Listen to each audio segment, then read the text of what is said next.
9. This is CVM Live, the evening edition.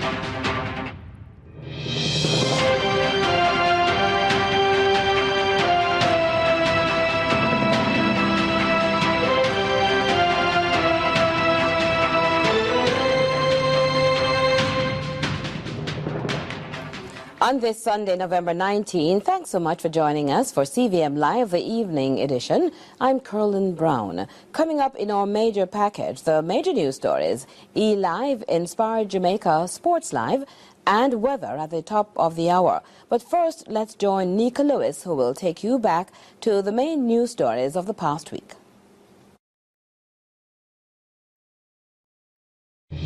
Discretion is advised. We will kill you. Work, listen, your school, we will kill you. Me go cut off your neck. Police are going to run for me. Me go cut off your neck. Clean. In between her style of effectively physically punishing her daughter, a mother ups her dominance and hurls those verbal threats of ending the young life she brought into the world. The wailing man, feeling the extent of her beloved mother's power and rage, answers yes from the concrete floor of their house. For over 6 minutes, it seems, according to the time on the video recorded by another underage girl on a phone, this little girl received contradictory signals. While the other child seemed to enjoy pride of place for documenting the onslaught, turning the camera on herself, it appears the little girl was calmly called to be taught a lesson and warned mercilessly about her choice of playmate at school. She shouldn't even play, but instead focused on making her mom proud.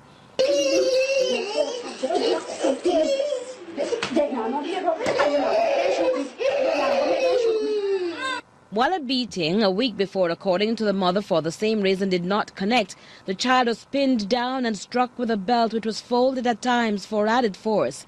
Irate persons question if she may have been hit on her genitals, and why not even this child's knowledge about the difference of being spanked on the hand against the dangers of being hit on the breast as a girl worked in her favor.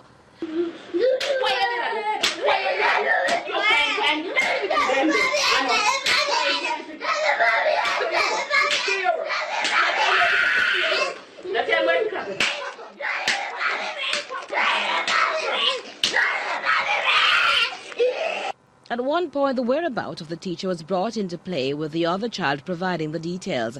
The disturbing beating ranged from blows to the body and the face, as well as pinching. Last year you were good. Be proud of you. You remember something them when I draw? What make you get them?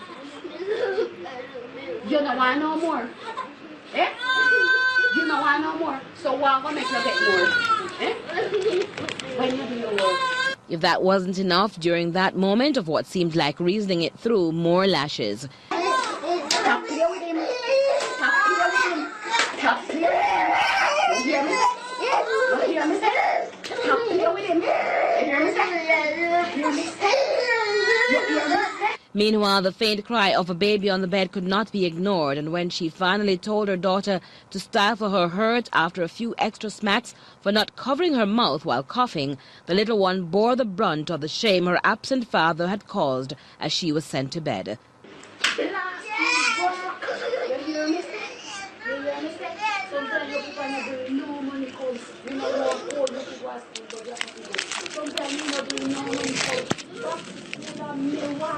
I'm the one fix you up to go back to school. I just thought that you get the money done. Just thought that you get the money done. Then I will not for you. I'm the one last year you do very good. And this year you not drop back. You not drop back save a company. Before you drop back save a company, cut off any car in your life. The use of the belt buckled to her face was added to the final words this little girl heard before sleep eased her pain. And the police say they are aware of the video. They also say because of its content, they are making an appeal for the woman to contact them by visiting the nearest police station immediately. An appeal is also being made for anyone who knows her or knows of the incident to make contact with the police. Persons may give information to their local police, use the police 119 emergency number, or the Stay Alert app. In the meantime, through a social media post, a representative of the agency responsible for child development indicates that the woman has been... According to Assistant Commissioner of Police Kevin Blake, Marvelous St. Andrew has been rocked by 14 murders since the start of the year. Police have been interacting with residents in a series of community meetings to gauge their concerns.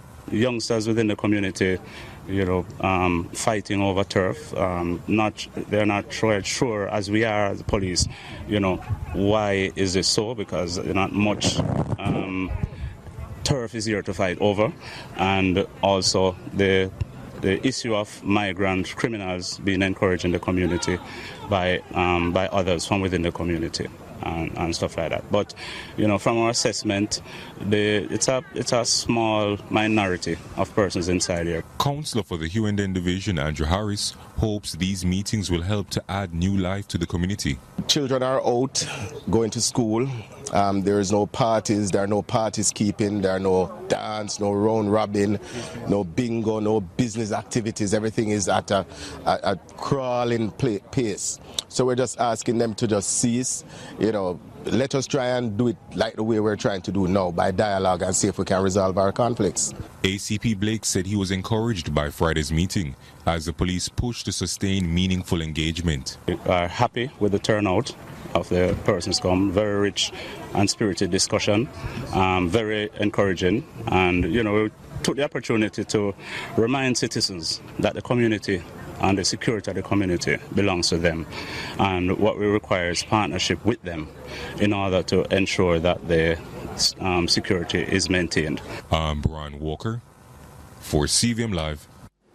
A curfew which was imposed in sections of the Denham Town community since 7 p.m. yesterday will remain in effect until 6 a.m. on Monday.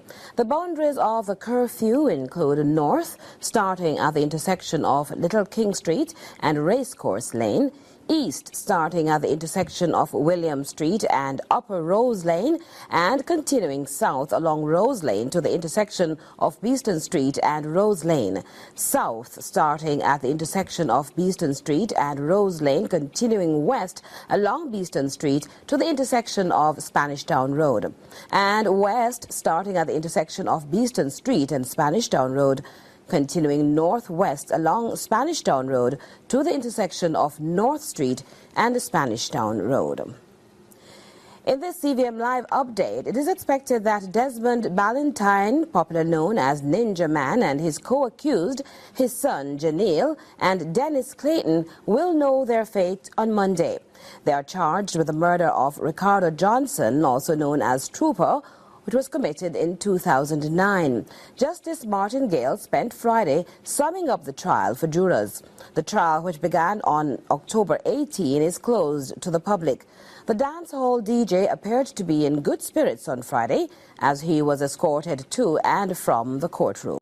I was coming from the trial area, heading to Montego Bay, and the green Nissan was in front of me. Cleon Brown is one of 5 drivers involved in the multiple motor vehicle collisions Saturday morning along the Unity Main Road in St. James. He says he saw everything but could do nothing. And the Kiyuki coaster, that's on the road, sitting across the road, swung from behind a car and hit this car head on, this green car head on, and spun him round into the bus. And swerving from the bus, I ended up in the ditch. The female driver of the green car, 72-year-old Monica Edwards, was approximately 10 minutes into her routine journey to the market. Unfortunately, she did not survive the double impact to the front and the side of her Nissan. Relatives and well-wishers at the scene began reminiscing about the wife of the retired reverend for the St. John's Methodist Church. They hold dear images of the couple who 7 days ago celebrated 51 years of wedded bliss at the altar and a dinner. Also on Sunday, her lifelong partner delivered his sermon on preparedness. Today, he says, he was speaking to himself. While there were no other reports of other serious injuries, persons traveling in Mr. Brown's bus went to the hospital to make sure. Regarding the Burgundy car one Coaster swung from while traveling away from Montego Bay, CVM Live understands it was operating as a taxi on the Montego Bay to Hopewell in Hanover route. Taxi. Right. Right? Yeah. Yeah, I had about. And the taxi man has come around and stopped in the road because a passenger. Mm-hmm. Well, the car behind him, the red car driver, yeah, that's what he said because he actually said everything. Because him touched the bumper of the car because of the way him stopped. Yeah, him actually touched and have to try to go around to save him back from even get more mash up from the bus because we're coming, you know. Right. Yeah. So the bus actually still touch him while him released to go on, you know. If speed was an issue, persons who knew Mrs. Edwards say she would be exempt.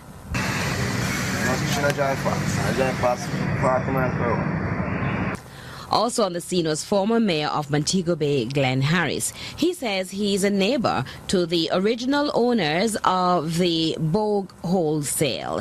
He refers to them as Mr. and Mrs. Eddie. He's also a part of the church class Mrs. Eddie leads. He remembers dearly running into the pair dining out 2 days ago at a restaurant. Miss Eddie was such a docile person, you know. Does her business and, you know, doesn't get involved in all kind of things. A strict disciplinarian that you would consider as one of the type of person that Jamaica needs, you know, particularly in a time like this. It's a reminder, he concludes.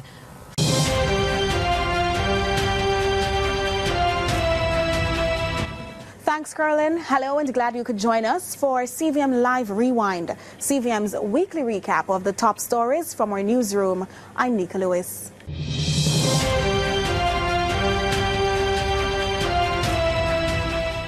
After 2 consecutive work days of draining debate, the Senate passed the National Identification System Bill with 168 amendments Monday night. The proposed National Identification System has come in for some criticism for a number of its components, none the least its cost. But at a press briefing at Jamaica House Tuesday morning, it was established what that $9 billion price tag will be used to accomplish. CVM's Joel Crosskill reports. $9 billion for an ID, that's not it. It is a whole government-wide modernization of government IT infrastructure with all the modern security features. When we're finished modernizing the government IT infrastructure, it will be one of the most modern in the hemisphere. The $68 million question surrounding the cost of the implementation of the NIDS was broken down by Project Director of the National Identification System, Warren Vernon. You would have seen in the media and in the public domain that the entire project will cost the country $68 million. Over 70% of that budget will be used to upgrade the government of Jamaica data center, which is eGov, all of the various MDAs, providing connectivities, ensuring that the relevant security systems are in place, ensuring that the processes are in place, and ensuring that the enrollment centers, we intend to have about 43 enrollment centers across the island, that those enrollment centers will be modified, will be configured in such a way that will cater for the entire population. The upgrade of the government's IT infrastructure is expected to bring more interconnectivity between ministries, agencies and departments, as well as benefiting the national ID. Joel Crosskill, CVM Live. The opposition People's National Party also held a press conference Monday to discuss its concerns about NIDS. CVM Live explored issues surrounding why the opposition voted against the bill amidst amendments. Party President Dr. Peter Phillips is clearing the air on why the opposition senators voted against the NIDS bill despite hundreds of amendments. What you might call the provision, the mandatory provision, that made it mandatory for citizens to register and provided for a significant, one might say massive fine for citizens who did not register. And secondly,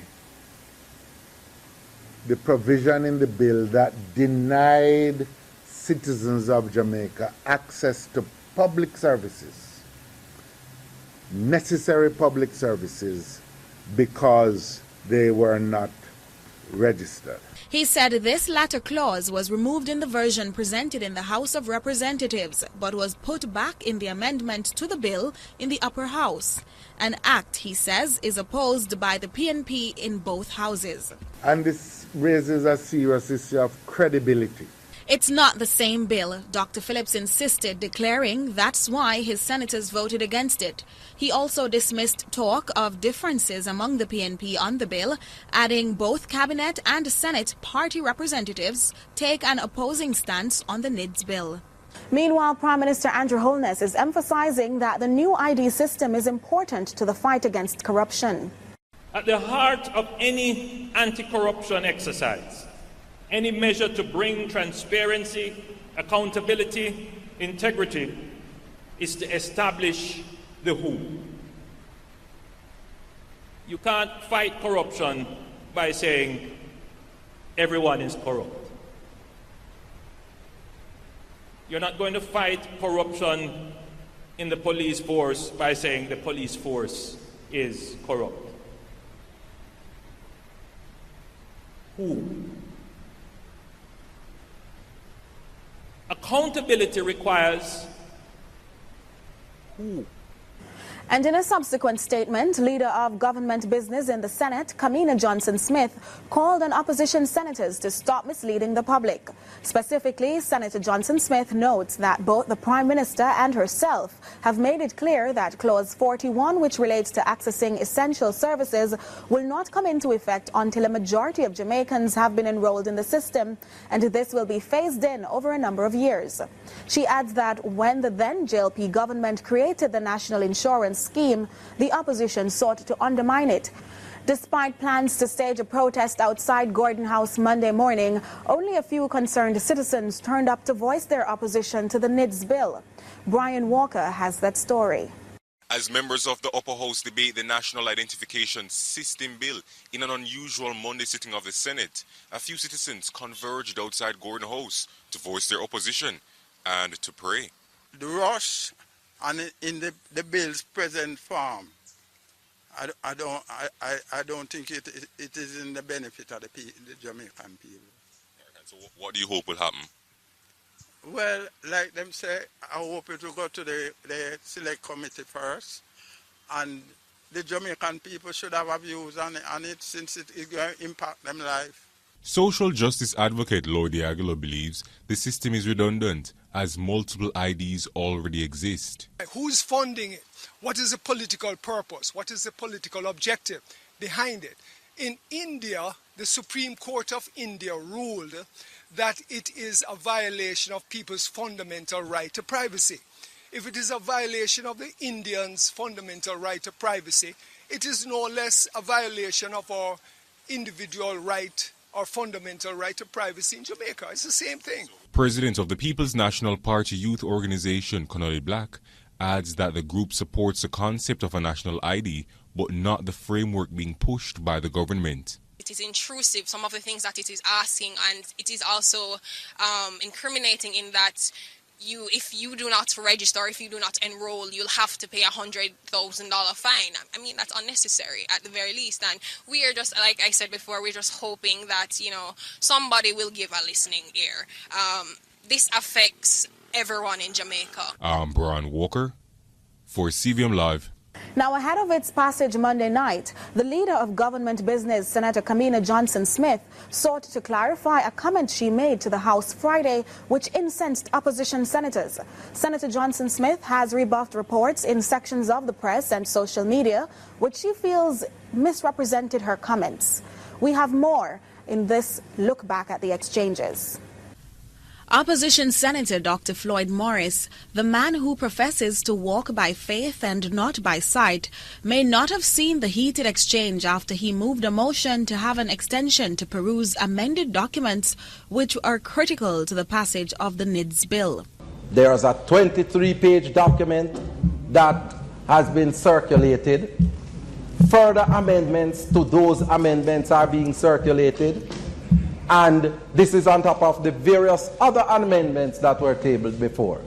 And it is very difficult for me to follow it just like that on the floor of the Parliament. And I am putting that motion that, the debate be suspended to allow me to be able to do my own review. In responding to the motion, Leader of Government Business Kamina Johnson-Smith said she heard Senator Morris's concerns but explained she sent the documents hours before the sitting, and then she went on to say, when we started this morning, my intention was to go through and explain the amendments in that list. To give members the opportunity, with the leave of the President, it would have been possible. If I had been permitted to proceed to explain and take members through how they map against, and they're not complicated.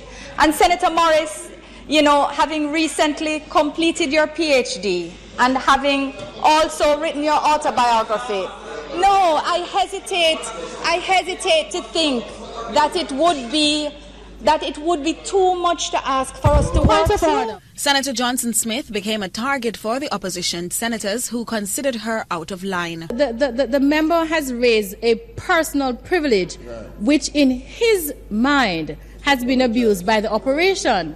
Now, it is immaterial whether or not he has just completed his PhD and whether or not it is difficult for him to reconcile the amendment. It is of no moment. Continue, please.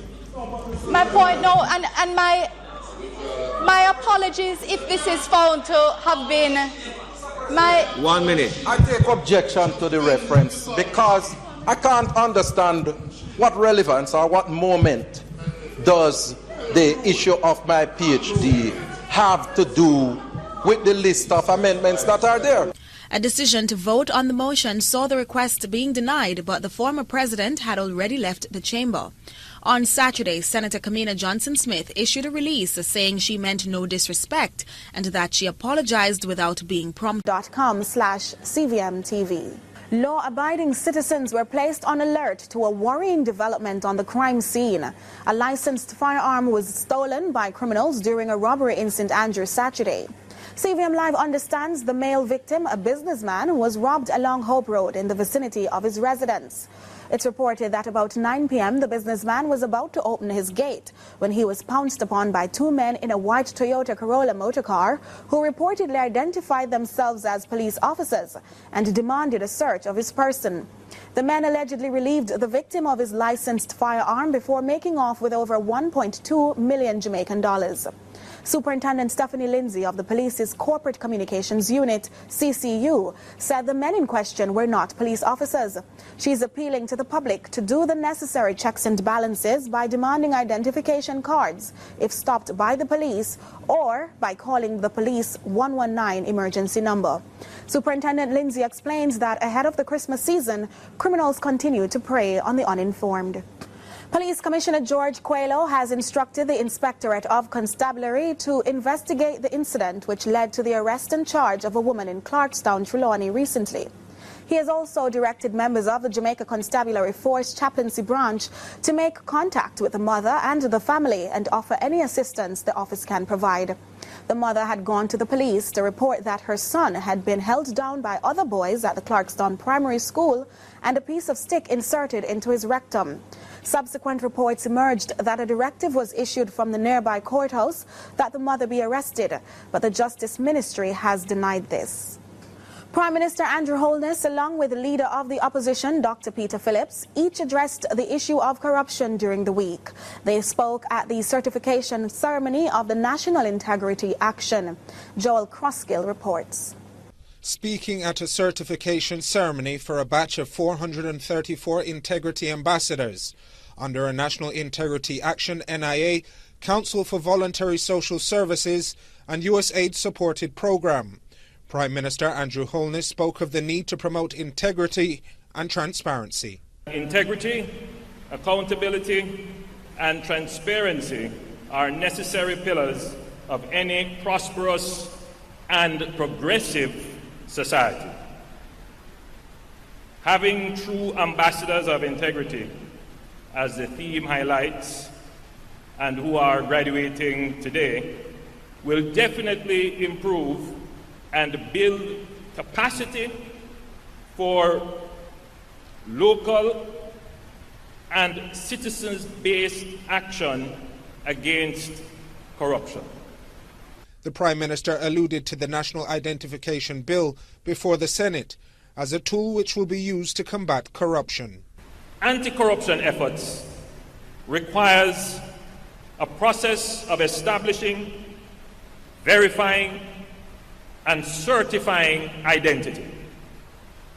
Several different databases of identity using different standards and means of identification without a means of cross-matching does not enhance transparency. It allows corrupt persons to escape accountability if you can't identify who. It creates an ecosystem of informality, permissiveness, and dark corners in which corruption hides and thrives. Leader of the opposition, Dr. Peter Phillips, further reinforced the need for accountability. When no action is taken, there is a general sense that spreads across the entire society that authorities are either unwilling or unable to arrest the scourge of corruption. And when that happens, we weaken the integrity of all our institutions. Joel Crosskill, CVM Live. Now, a St. Thomas-born primary school teacher turned Democratic House representative in the U.S. is calling on Jamaicans to hold their political representatives accountable for the tasks they were elected to do. She spoke with CVM Live as she reflected on her rise from poverty to political power. She left Jamaica in her 30s and worked as a housekeeper for years before going back to the classroom and advancing her educational studies. Today, she is a Democratic representative for citizens in District 5, Rhode Island, in the United States, since being elected in November 2016. Why politics? Young man got shot and killed June 20th, 2016. And at that point, June 20th, 2016, I said, I'm running because I felt that we could really change the trajectory of young people's lives and of people's lives by passing good common sense gun control laws. She recalls how education gave her wings to flee from poverty in St. Thomas and encourages other poor Jamaicans to keep hope using her story as inspiration. Ranglin Vassell explained how while she is fighting overseas, locals must hold their politicians accountable too. In my neighborhood, over 40 years ago in 11 Miles Boulevard, we had no water. And we might have set the trend, if you will, in 11 Miles, asking government to do what government needs to do for the people, which is make sure they have water, clean running water, make sure they have a good environment, clean air, right? Making sure that they have transportation, good roads. And I was a little disappointed that over 40 years later, people are still blocking the road. And, I would say to them, hold your elected officials accountable. At the 6th IMF High-Level Caribbean Forum, it was revealed that the managing director of the International Monetary Fund is puzzled by a lack of growth in the region despite policy efforts to correct that trend. CVM's Joel Crosskill reports.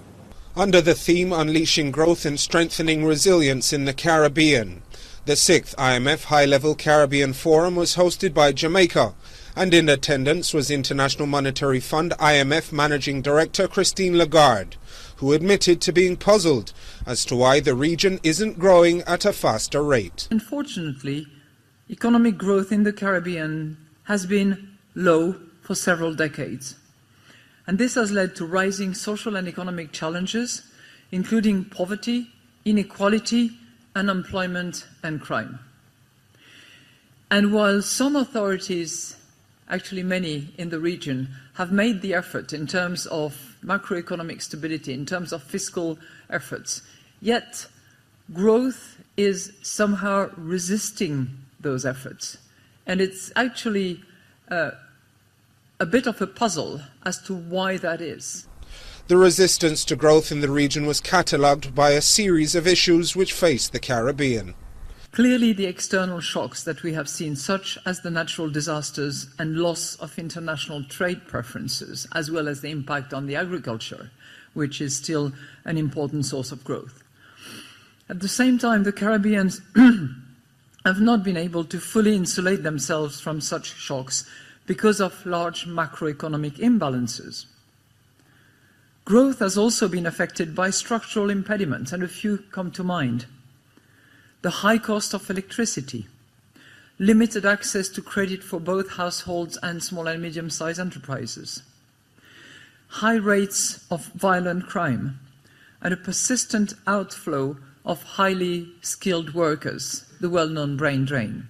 Crime and youth unemployment, according to the IMF Managing Director, also plays a role in the lagging growth prospects of nations including Jamaica.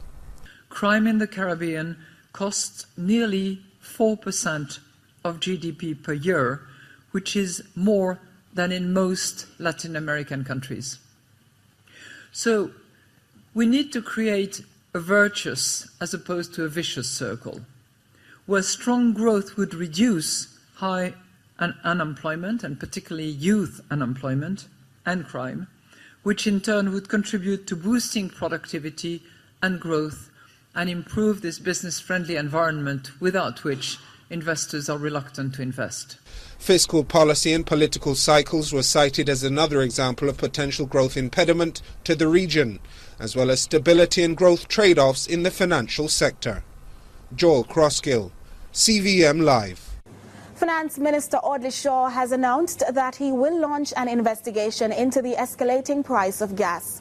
The minister was speaking at a signing ceremony for a loan agreement to facilitate the upgrade of energy use in government ministries. Finance Minister Audley Shaw says he's going to launch a qualitative and deliberate investigation into the fuel prices at the nation's pumps. The government has imposed fuel taxes. But the imposition of our fuel taxes cannot in any way explain the very, very sharp increase in prices of fuel at the pump in this country right now. And it is the subject of an investigation that I'm going to be carrying out.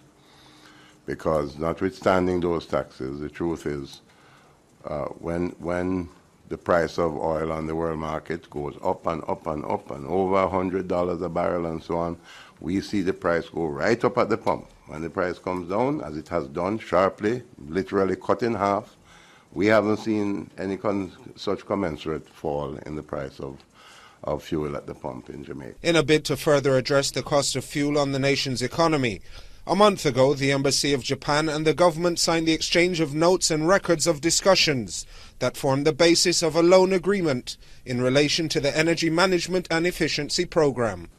The program will be financed, however, by a joint loan of United States $30 million, consisting of US $15 million from the Inter-American Development Bank and US $15 million from the Japan International Cooperation Agency, JICA.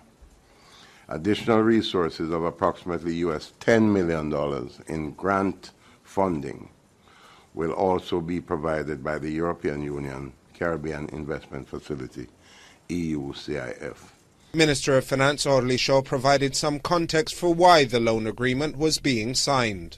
The objective of the EMEP is to bolster the government's efforts in the areas of energy efficiency and energy conservation through the design and implementation of measures targeting key government facilities as well as fuel conservation in road transportation to reduce the demand for fuel imports. Joel Crosskill, CVM Live.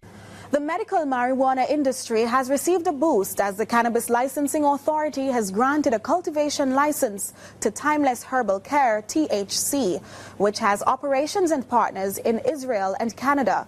Brian Walker tells us more. Timeless Herbal Care, THC, has been granted a Tier 1 ganja cultivator license from the Cannabis Licensing Authority, clearing the way for the company to grow and harvest medical marijuana locally. But we recognize the pinnacle, the sacrifices of the Rastafarian community who have preserved this industry against all odds. We also recognize the Maroons who have allowed us today to be the Buffalo Soldiers in a world filled with so many challenges. Fortunately for all of us, Jamaica has moved beyond the spliff. And so we can salute the vision of our leaders. And so often, there's so much criticism, this is not happening and that's not happening. But this is a bold move that our ancestors and all Jamaicans should really be proud of. President of THC, Courtney Betty, noted that there will be a keen focus on research. We also have the opportunity to create a nutraceutical and pharmaceutical industry. We've got great institutions such as the University of Technology, which is positioned to carry out the necessary research and development in product all the way to clinical trials. We have Dr. Lawrence Williams, the top scientist in the Caribbean, working at the Institute at UTEC in developing new products. Chairman of Cabinet Subcommittee on Ganja, Mike Henry, congratulated THC, but added that small farmers should not be left out of the picture. What is important for me, however, is how you bring into the economic structure those that are themselves leading the way, but didn't register their brands, didn't register their identity, and are still needing to have a voice out there. I refer to many of the farmers who have had to grow things and by walking up the hillside with a pot of water, etc. That is why as Minister of Mining, I have said lands must be made available if it's identifiable for the growing of anything to do with the ganja, and I'm not shying from the word.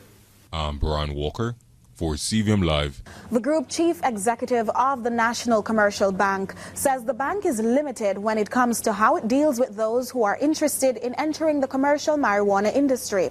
A parliamentarian had previously observed that potential investors in the industry are having difficulty obtaining financing from banks. We hear more from Nicoy Wilson. Although legislative provisions have been put in place for the commercial farming of cannabis in Jamaica, Group Chief Executive Officer of National Commercial Bank, Patrick Hilton, says the bank must be cautious in how it engages those who are interested in this venture. We, as a financial institution, cannot do anything in terms of our relationships, whether with existing customers or prospective customers, to put the business at risk. He said that the bank's stance will not change until there is consensus on how those who are interested in commercially producing marijuana are to be dealt with. Hilton also shared that the bank is the first in the region to achieve compliance with the Payment Card Industry Data Security Standard version 3.2, and he went on to share other security measures that the bank is putting in place. We have also begun the process of implementation of EMV chip technology, which provides increased security and fraud protection, for our card customers. Implementation has been completed for all ABMs. We are 95% complete. Hey.